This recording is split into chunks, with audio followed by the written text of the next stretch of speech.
tugiye rero kwigira hamwe ijambo ry'Imana yango tolito fungola liloba ya Nzambe tuzamara ibyumweru bibiri buri munsi turyiga kozala na baposo mibale mukolo na mukolo kotanga liloba ya Nzambe kandi insanganyamatsiko yaryo izabivuga ngo ni gute umunyabyaha yahinduka umukiranutsi. Teme munene ezoloba lolenge nini mosumuki akoki kokoma moyenge vele nk'uko mubibona mu gitabo cya Yobu lokole komami na mukanda ya Yobo igice cya 25 umurongo wa 4 25 verset 4. Tugiye gusoma isomo uyu munsi turi buganireho Imana idufashirizamo tolingi totanga mukapo ya Biblia oyo Nzamba kusunga biso tososola elongo ryanditse mu rwandiko rwa mbere rwa Petero igice cya 2 umurongo wa 4 n'uwa 5. 1 Pierre 2 verset 4 et 5. Bopusa na pene na ye moto azali na bomoi azali libanga oyo bato babwakaki kasi Nzambe apona yango amoni ezali libanga ya lokumu penza. 5. Bino pe bozali na bomoi na miso ya Nzambe bozali lokola mabanga oyo ye atongela ndako ya molimo mosantu asi akomisa bino lisanga ya banganga Nzambe na ye po bopesaka ye mabonza oyo ekoki na ye pe sepelisaka ye mpo na Yesu Kristo. Verset. Amen.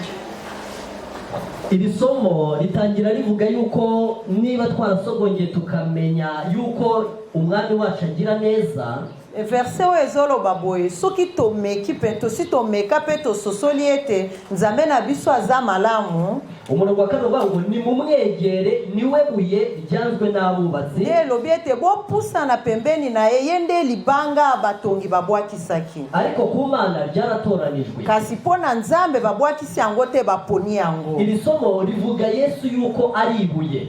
Verset oyo ezoloba ete Yesu aza libanga. Kandi ntabwo ari iri somo ryonyine ryo muri Bibiliya rivuga yuko Yesu ari ibuye, ahubwo harimo menshi. Ezakaka verset oyo te ezoloba ete Yesu aza libanga makasi ba verset za ebele na Biblia. Iyo turebye muri Danieli mu gice cya 2 so totali na Daniel chapitre 2 ahavuga igishushanyo Nebukadinezari yarose, esika totangi ekeko oyo Nebukadinezari lotaki, tubona yuko icyo gishushanyo cyaje kugwirwa n'ibuye. tomoni ete libanga moko yakikokwela ekeko wana, kandi iryo buye ryanditse aho ngaho rivuga ingoma ya Kristo izasimbura ingoma zo mu isi. pe libanga wana eza bokonzi ya Yesu oyo ekokita na bokonzi nyonso ya mokili. Iyo turebye mu gitabo cya Samueli so totali na mukanda ya Samuel tubona igihe Dawidi yarwanaga na Goliyati, tomoni tangu abandeko David abandeko kubunda na Goliath yuko yafashe umuhumetso pendenge azwaki maze agashyiramo ibuye lance ache libanga na kati maze akazunguza pe abaloli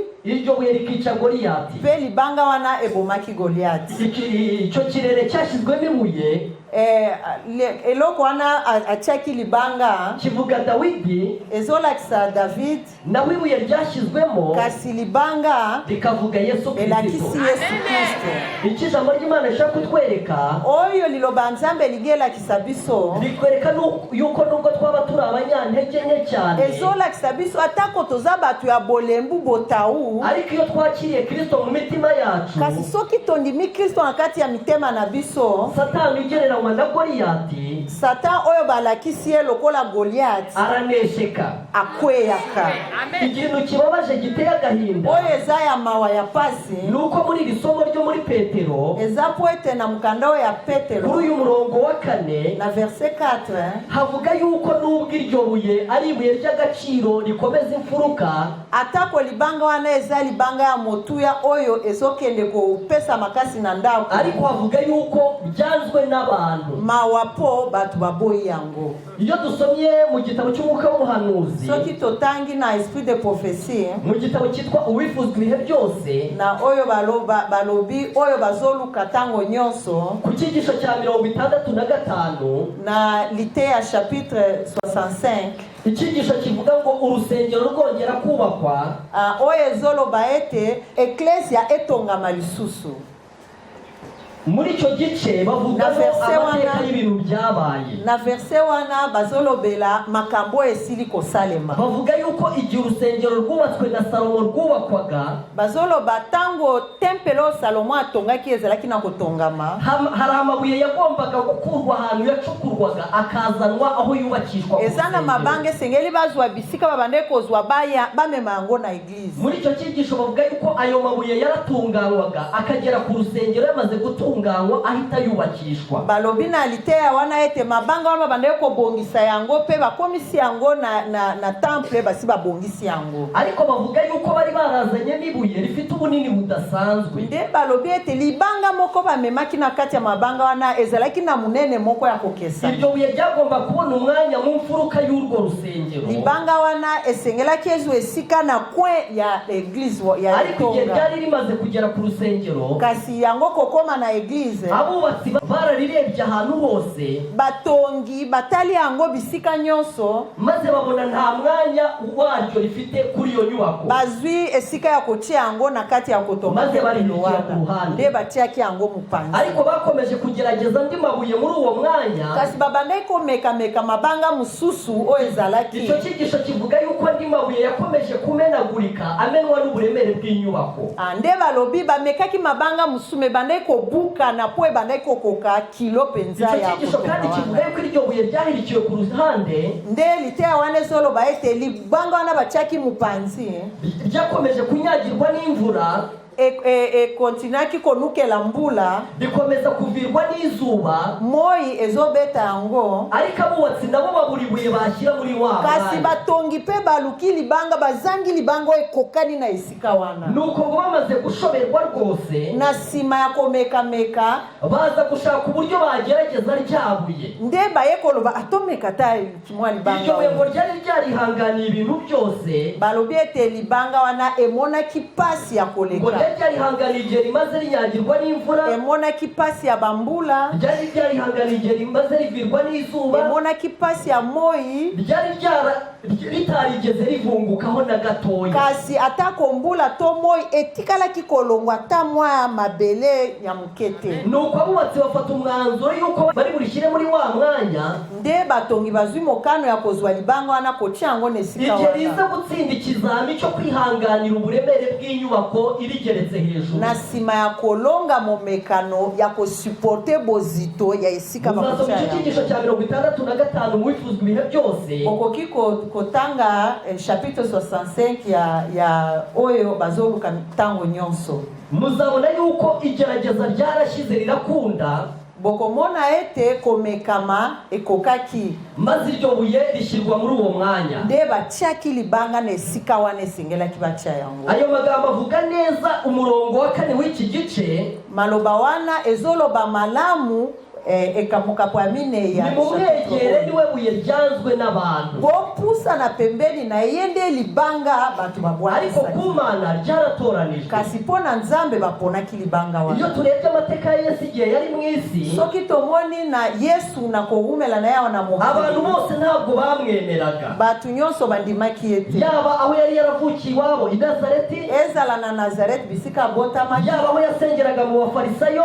ezala na bisika losambo na bafarisayo, bose babonaga nta kintu kimukomokaho, bango nyonso babande komone loko atina mungu, kandi bari baramwirengagije pe batiaki pembeni babande ko abantu bari barirengagije iryo buye igihe urusengero rwa Salomo rwubakwa. Lolenge moko batiaki pembeni libanga wana na tango ya kotonga kandi nkuko iri buye ryari ryarihanganiye ibintu byose, libanga wana emona kipasi pona ba makambu nyonso, nilifungukaho na gatoya, kasetika likolongwa ta zelo mukete. Niko na Yesu yageragejwe uburyo bwose ariko ntiyakora icyaha. Lolenge moko Yesu pe bamekaki ekasasumuka, ibibazo byose byabaga birimo imitego bamuteze, ba mituna nyonso babande kotuna epona komeka ye, ntabwo yigeze akora icyaha, atikala kosumuka. hari hasigaye ikigeragezo kimwe gusa, etikala kimomekano moko kaka, kureba niba ibuye ryakwihanganira uburemere bw'inyubako irigeretse hejuru, kotala soki libanga ekwa kosuporte bozito ya kotonga oyo eza likolo na icyo kizami Yesu yagitsinze kuva ari Getsemani getsemani examen wana Yesu alongaki yango na igihe Getsemani yari yikoreye ibyaha by'abari mu isi ntango bose. amemaki bozito ya masumu ya batu nyonso ariko ya ijambo mokili. ry'Imana rivuga yuko iryo buye naryo ryabyihanganiye, balobi ete libanga wana pe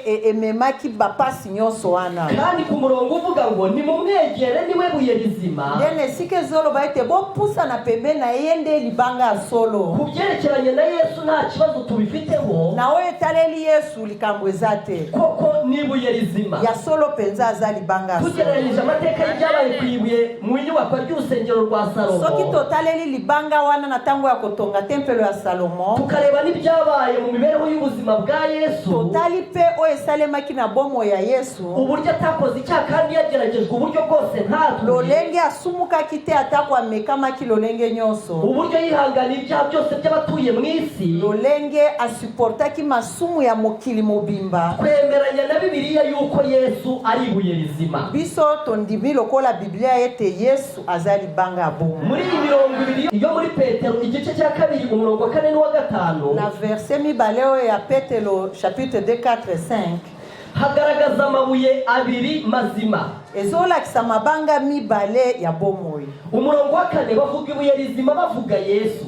Na chapitre 4 bazolobela libanga ya bomoi kotalela Yesu. Ahavuga ngo nimumwegere niwe buye rizima. Nde balobi bopusa na pembeni na ye nde libanga ya bomoi. Ariko umurongo wa 5 wo kasi verse 5 uvuga ibuye rizima uvuga twebwe. ezolobela libanga ya bomoi kasi kolobela Kuko biso. umurongo wa 5 uravuga ngo Kwete verse 5 elobi namwe mwubakwe nk'amabuye mazima, bino pe botongama lokola mabanga ya bomoi, kugira ngo muri inzu po ete bozala ndaku yo kubabwamo n'Imana mu buryo bw'umwuka. oyo ekofanda na Nzambe na lolenge ya molimo. Niba ku byerekeranye na Yesu nk'ibuye rizima nta kibazo gihari, soki nawe etaleli Yesu libanga eza na likambo te, niba amateka twereka iby'ubuzima bwa Yesu tukabona ntacyo twamushinja, soki pe histoire ezolakisa bomo ya Yesu tomoni toza na likambo ya koreproche te, tukumva ko ari ibuye rizima, tososoli ya solo ete aza libanga ya bomo. ariko hari ahantu hari akabazo. kasi esika moko motuna ezali Ni umurongo uvuga ngo namwe mwubakwe nk'amabuye mazima. nde esika ezoloba bino pe botongama lokola mabanga ya bomo. Ntabwo twakubakwa ku ibuye rizima tokoki kotongama likolo ya libanga ya bomo te ngo twebwe twubakwaho turi amabuye atari mazima. na esika biso tozali mabanga oyo ezangi bomo. Hari ikintu cyantangaje igihe narebaga aho abantu bubaka amabuye, eloko moko ekamwisanga ntango na banda ekotala bisika bazotonga na mabanga. natangajwe nuko nta buye na rimwe rizima ribaho, na sosolaki ete libanga ya bomoi ezalaka te, kubera ko nta buye na rimwe umwubatsi ashobora kubakisha libanga moko te bakotonga na yango atagize ikintu arikoraho. azanga kobongisa yango. Niyo mpamvu umwubatsi wese w'amabuye yango wana motongi nyonso atonga na agomba kuba mabanga afite inyundo. asengeli kozala na marto. Ikintu iyo nyundo ibimaze mosala ya marto wana ni uguhindura ibuye rizima, ezali kobongola libanga wana ekoma libanga ya bomoi. kubera ko ibuye ryose riza ku nyubako rifite ubusembwa, po ete libanga nyonso eyaka po batonga ezalaka na mbeba. kandi ijambo ry'Imana rivuga ko tugomba kubakwa nk'amabuye mazima. liloba ya Nzambe lobi ete esengeli totongama lokola mabanga ya bomoi. Ijambo ry'Imana ryerekana yuko Yesu wenyine liloba ya Nzambe elakisi ete Yesu ye moko niwe Imana yemera nk'ibuye rizima. ye nde Nzambe azali kondima lokola Umugaragu libanga ya w'Imana Pawulo bomoi. yaravuze ngo Paulo mosali ya Nzambe alobaki kuko twese twakoze ibyaha po ete biso nyonso ntabwo tosumuka twashyikira ubwiza bw'Imana. tokoki kokoma na Ariko kuri boyengebele ya Yesu Nzambe. we kasi na nzela ya Yesu ijambo ry'Imana ravuga ngo liloba ya Nzambe yageragejwe lobi uburyo bwose nkatwe, amekamaki lolenge moko ariko ntabwo yigeze akora kasi icyaha. atikala kosumuka te. None se kugira ngo duhinduke amabuye mazima birasaba iki? boni po tokoma mabanga ya bomoi esengeli tosala nini? Icyambere birasaba ya inyundo. liboso ya liboso esengeli tozala na marto. Iyo nyundo ivuga aho ngaho marto oyo bazolobela ivuga awa ubutumwa bwiza. eza liloba ya Buri Nzambe. buye ryose iyo rije ku nyubako libanga nyonso soki baye na yango mpona kotongela riza yango rifite ubusembwa bubiri eyaka na mbeba mibale. ubusembwa bwa mbere Mbeba ya liboso riza ridashaka kujya ku nyubako eyaka ezoboya bache yango po niyo batonga mpamvu yango. umufundi uzi kubaka neza Yango wana motongi wa yebi yafashe musala akarishyira ku nyubako soka azwi libanga atie na esika yarangiza kotonga agashyiraho timasi atie niveau iryo buye rihita rigaragaza ko ryanze kujyaho nde ekolakisa ete libanga oyo ebongi te ezoboya kovanda esika ubundi busembwa bwa kabiri azotia bw'ibuye mbeba mosusu ya mibale buri buye ryose libanga nyonso riza ridashaka ko hari irindi ririjya hejuru na ntango ezoya eboyaka moninga amatela ye. ubwo busembwa bubiri burakomeye omoni bambeba mibale wana eza na ntina kandi twebwe iyo twicaye mu rusengero biso mpe tovandi na kati ya lingomba tuba tumeze nk'amabuye imodoka yagiye gupakira toza lokola mabanga omutuka eke kozwa maze ikayazana aho bubakira nde eye kotika yango na chantier ariko ayo mabuye akaza afite ubusembwa kasi mabanga wana ezoya na bambeba ariko iyo tugeze aho inyubako yubakirwa kasi soki tokomi bisika ya kotonga tuhasanga umwubatsi tozokuta moto uwo mwubatsi ni Yesu motongi Kristo wana eza Yesu Kristo kandi tuhasanga inyundo tozokuta pe marto kandi iyo nyundo ivuga ubutumwa marto bwiza wana eza sango malamu ibyo bikoresho bibiri bikomeye marto na sango malamu bifite inshingano yo kudutunganya ezosunga mpona kobongola kobongisa maze biso bikadutunganiriza kwemera po kujya ku ete nyubako tokoka kondima kokota na botongana kandi bikadutunganiriza kwemera ko andi mabuye ajya hejuru ezobongisa biso mpe po tondima mabanga mosusu ematela biso. iyo dusomye mu rwandiko Pawulo yandikiye Abefeso Soki totangi na mukanda Paul akomaki na mu gice Baefeso cyaho cya kabiri chapitre 2 murongo wa 20 verset 20 kugeza uwa 22 jusqu'à 22. reka dusabe umuvandimwe ahasome Tokosenga ndeko atanga. La Bible dit ceci. Vous avez été édifiés sur le fondement des apôtres et des prophètes. Jésus-Christ lui-même étant la pierre angulaire. Amen.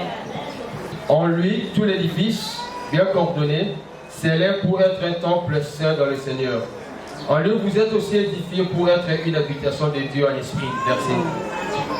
Imana yacu ihabwa icyubahiro. Tika ete nkolo azwa lokumu. Iri somo rivuga yuko twubatse ku rufatiro rw'intumwa n'abahanuzi. Liloba oyo version elobi ete totongami likolo ya batoma pe basakoli. Iri somo icyo rivuga nuko abahanuzi aribo bagiye kuri iyi nyubako bwa mbere. Ezoloba ete basakoli nde batyamaki na kotongama wana ya liboso. Kandi rivuga yuko intumwa niyo mabuye yakomeje kujya kuri iyi nyubako. Sima ya basakoli batoma nde bayaki kolanda. Rivuga ko natwe turimo twubaka kuri iyo nyubako. Nde ezoloba biso pe na turu na biso tobakisami na kotonga ariko wana. inyubako y'Imana iri hafi kuzarangira. Kasi kotongama ya Nzambe wana ezali pembeni ya kosila. Mu gihe nari ndimo ntembera aho barimo bubaka amabuye. Tangu na bandai kotambola esika bazotonga mabanga. Aho naboneye ubusembwa bubiri amabuye afite. Esika namonaki bambeba mibale mabanga ezala aho naboneye yuko kanango. nta buye na rimwe rishobora kubaka ntacyo rikozweho. Namonaki ete libanga moko te bakotongela yango soki babongisi yango. Ahantu nabonye yuko ibuye ryose riza ridashaka kujya ku nyubako. Namonaki lisusu ete libanga nyonso eyaka na koboya bati yango na kandi riza ridashaka ko hari irindi ririjya hejuru. eyaka na koboya ete mususu ekende likolo na aho naboneye yuko umwubatsi aba afite inyundo yo gukubita namonaki ibuye ete motongi nyonso azalaka na marto mpona kobeta no kurimena libanga no kuritunganiriza kujya ku mpe nyubako. kobuka yango kobongisa yango po ete bakoka kotongela yango. hari ikintu cyantangaje. eza na likambo moko ekamwisaki ngai. nasanze amabuye namonaki mpe mabanga ariko nkayasanga inyubako yararangiye. kasi basilisi kotonga kasi mabanga eza kaka ayo wana. mabuye yari yaratwaye amafaranga y'imodoka yazanye. mabanga wana mpe badepensaki mpona kozwa mutuka komema yango. ariko byagaragaye yuko inyubako irangiye ayo mabuye atubatse. kasi emonani ete basilisi kotonga kasi basaleli mabanga wana. ayo mabuye nayabonyeho ibimenyetso mabanga wana natalaki bilembo moko na mabanga bigaragaza yuko wana. umwubatsi yayagerageje nakolakisa ete motongi amekaki yango kugira ngo yatunganye. po ete abongisa ariko yango akamunanira. kasi akokaki te. igihe umwubatsi yakubitaga iryo buye afite ahantu ashaka kurishyira. ntango motongi abandaki kobeta libanga wana po ete aklase yango esika moko iryo buye ryamenekaga nabi. libanga wana ebandaki kobukana maze bukana akongera akarigerageza ngo arishyire mu wundi mwanya. ameki yango lisusu po atia yango ata esika mosusu nabwo iryo buye rikanga. kasi libanga wana ezosimba te kugeza ubwo inyubako irindi irangira. kino basilisi kotonga iryo buye ridakoresheje na libanga wana basaleli yango natwe rero kuko tumeze nk'amabuye biso pe lokola tozali mabanga ijambo ry'Imana rivuga lokola iloba ya Nzambe ezoloba yango tugomba kubakwa nk'amabuye mazima ezoloba ete biso pe esengeli batongela biso lokola mabanga ya bomo po ete totonga ndako ya Nzambe n'Imana mu buryo bw'umwuka ndako oyo Nzambe akovanda na kati na lolenge ya nguvu mbese mu gihe ubutumwa bwiza bukora ku mitima yacu tangu sango malamu esimbaka mitema na ijambo ry'Imana ryavuze yuko tugomba kumwegera liloba ya Nzambe elobi ete esengeli topusana pembeni na ye po ete ebongola biso tokoma mabanga ya bomo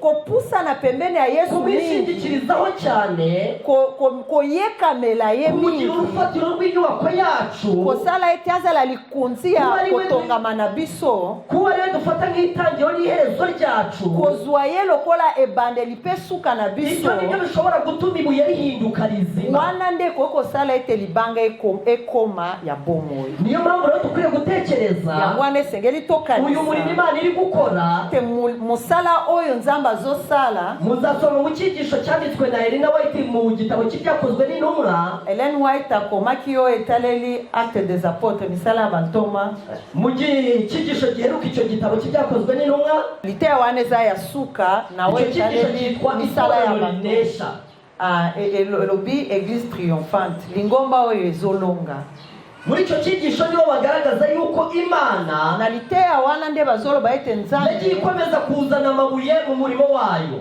Nzambe abandaki komema mabanga na kati ya musala yagiye ikomeza kuyubakisha Nzambe akobaki kosalela yango na kandi yuko kotonga tugeze ku iherezo ry'ibihe kasi tokomi na suka ya bene data bashiki banjye bandeko basi pe mibali nubwo twemeye itorero ry'ukuri ry'Imana atako tosila kondima lingomba ya solo ya nubwo Nzambe twagize umugisha wo kuva mu bapagani atako tozwa libaku ya kouta na bapagano nubwo twagize umugisha wo kuva mu matorero adafite ukuri atako kuzuye touta na mangombo eza na solo te ariko dukeneye ubuntu bw'Imana bwinshi mu mitima yacu kasi toza na bosenga ya ngolu ya Nzambe ebele na mitema na dukeneye yuko Yesu Kristo atubyara ubwa kabiri toza na posa tobota mambala mibale na nzela ya Yesu dukeneye yuko Yesu Kristo agira umwanya kandi akadutegeka toza na posa ete topesa Yesu esika pe akonza biso dukeneye ubukristo budafitanye isano n'amarangamutima toza na posa ya kibomo Kristo oyo ekeseni na basantima ubukristo bushobora kuba bwagera no kukurengawa ukihangana bokristo eza na posa ya koyika mpiko mpe kokanga motema kandi ubwo nibwo bukristo twifuza kuvuga muri aya materaniro nde bokristo wana tokolobela na mikolo osomi tuvuga ngo mbese umunyabyaha yahinduka na umukirani ntango tokobanda kolobela teme munene oyo ezoloba lolenge nini mosumuki akoki kokoma moyenge bene ngo mbese uwabyawe n'umugore yahinduka umwere ate mutu oyo abotami na mwasi akoki kokoma mosanto ndenge nini Imana izatwereka uburyo Nzambe akolakisa biso umuntu wabyawe n'umugore lolenge mutu oyo abotami na mwasi umuntu wavukiye muri kamere mutu oyo abotami na kibomoto uburyo ashobora guhinduka ku buryo mu ijuru bamwemera lolenge akoki kobongwama mpe lola endimiye icyo gitangaza nicyo cyonyine gishobora gukorwa mu isi likamwisi wana nde tozo ekoki kosalema na mbega kati babwire yuko hari ikintu kimwe gikorwa mu isi eloko moko esalemaka na mokili maze mu ijuru bakavuga ngo mu isi igitangaza cyabaye mpe lola endimi mpenza ya solo bikamwisi esalemi na mokili icyo kintu kimwe iyo gikozwe mu isi likamwisi wana moko soki esalemi na mokili umuntu ugikorewe mutu oyo basaleli ashobora yango kuba yarubatse inzu akayuzuza akoki kozala tonga ndako ashobora asilisa kuba yaraguze imodoka akoki kozala somba mutuka ashobora kuba yarize amashuri akoki kozala tanga kelasi ariko amenya yuko kuva yabaho kasi andimi ete ntango awuta abotama ikintu kimubayeho ari igitangaza oyo ekomeli ye eza bikamwisi icyo gitangaza kiruta guhaguruka ku ikirema bikamwisi wana eleki na kotelema ya icyo ebosono gitangaza kiruta gukira kw'impumyi eleki na komona ya mutu amona icyo gitangaza iyo kibaye ibaye kama wana soke esalemi mwijuru begura inanga na bakaririmba lola bayembaka bakumisaka nzambe. muri Luka igice cya 15 Luc 15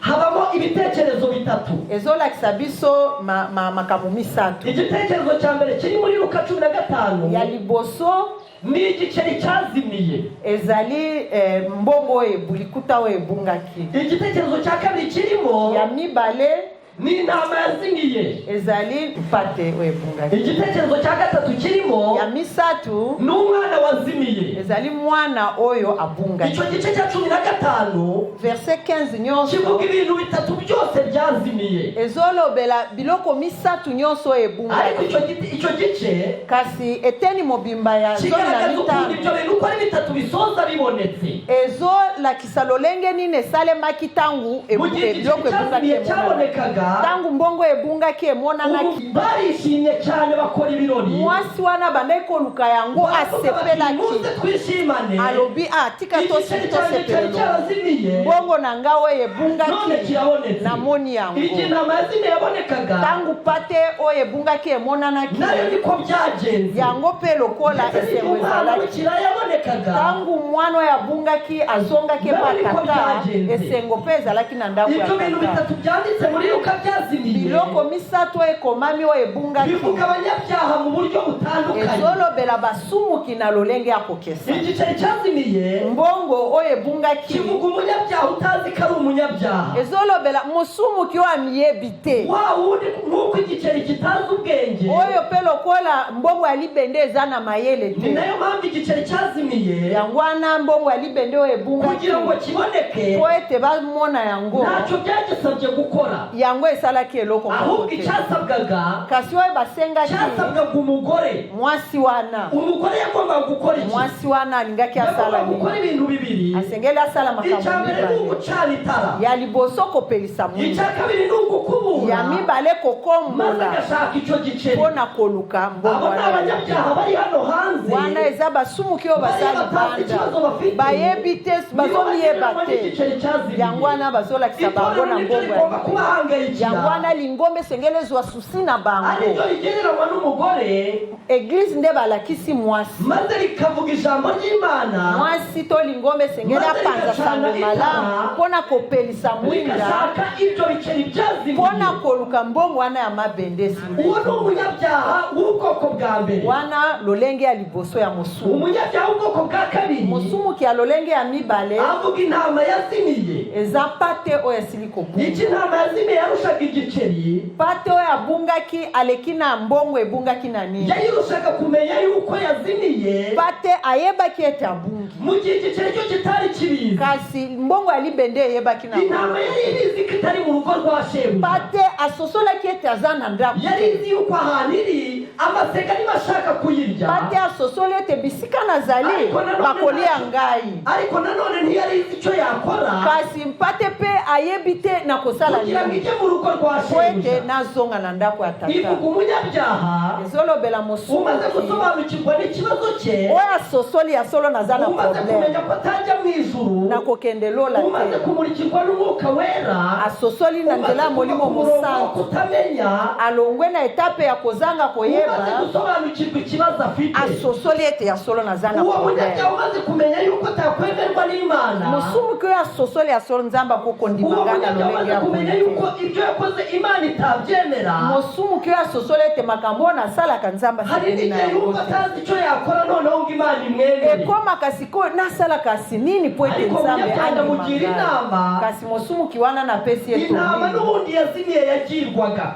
nazopesa ye toli oyo bapesaka na pate oyo abungaki Iki intama yazimiye yasabwaga oyo basengaki na pate abungaki yasabwaga gutaka cyane, basengaki aganga makasi igakura ijwi ryayo aho yazimiriye mu po ishyamba, ete mongongo na ye na kati ya zamba ikarigeza mu rugo rwa shebuja, eyoka na ntina ndako ya tata ikarangira shebuja aho yazimiriye. po ete papa ayeba tabwana koko zala boy uwo munyabyaha umaze gusobanukirwa ikibazo cye musumu kiwa sosoli na likambo na ye uko mwijuru batamwemera musumu kiwa yebete na lola bakoko ndima yete oya yebi kazani banga ya bomo ite yazanye ubusembwa oya yebi kazana bambeba akeneye gutakira Imana cyane azana posa koganga makase pa ya msana mwisi poete mongongo na eko banga na mokili eyo kamatina lola poete lola yeba bisika bungeli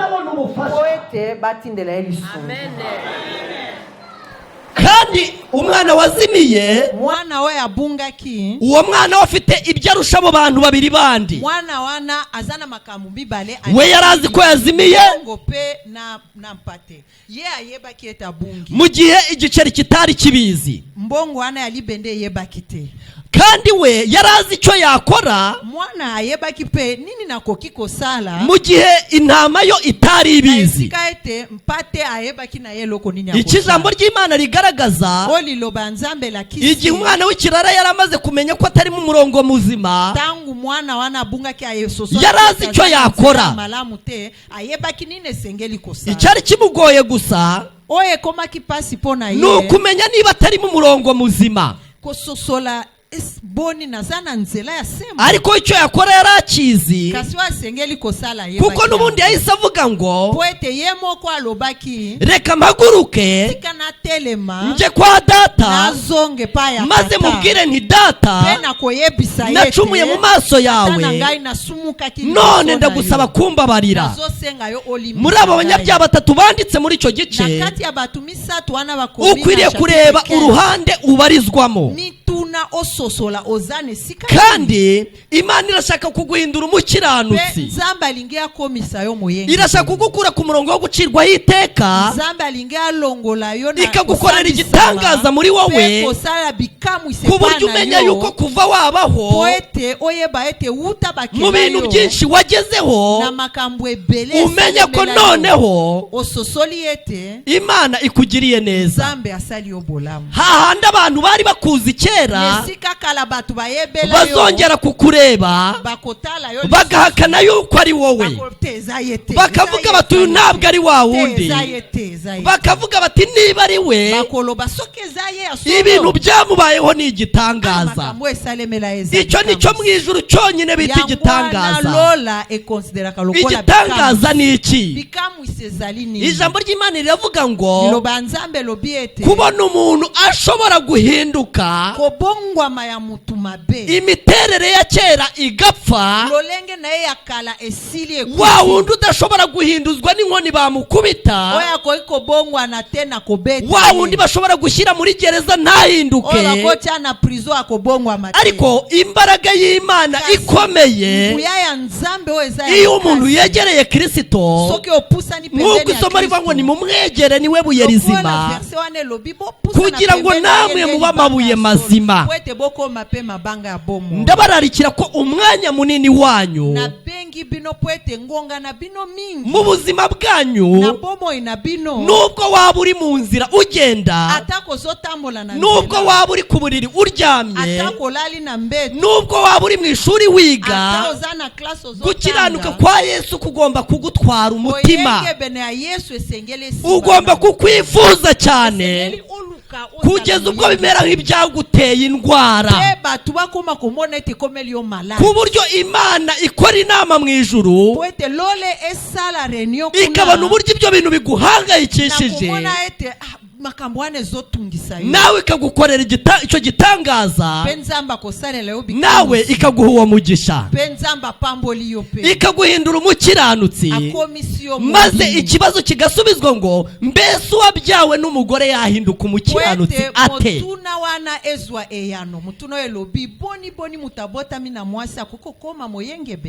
Imana ishimirwe imbaraga z'ubutumwa bwiza Imana ishimirwe imbaraga za Yesu Kristo imbaraga zishobora kubyara umuntu bundi bushya nguya oye kweko bota mutu ya siku imbaraga zishobora kurema ikiremwa gishya nguya kweko ekela mu umuja w'Imana yaranditse ngo Ellen White akomaki ntabwo tubona ikiganza tozomona loboko cyiza ngo gikureho umuntu umutwaro oyo ezo ya kolongola mukumba ntabwo tubona umucyo tozomona pole umanuka mu ijuru ngo ujye ku muntu oyo ezo ariko haba igitangaza mu mutima w'umuntu maze akavuka ubwa kabiri pe azoloba akiganzura ibyamuneshaga kera azwinguya ya kolongolo ezalaki pasi liboso mu ijuru akaba yemerewe kuzahinjira andimami na lola uwo mugisha ndawifuriza cyane nipamboli wana ezala ya kugira ngo Imana poete nzambe ibagirire neza asala bino bolamu mu gitabo kitwifuzwa ibihe byose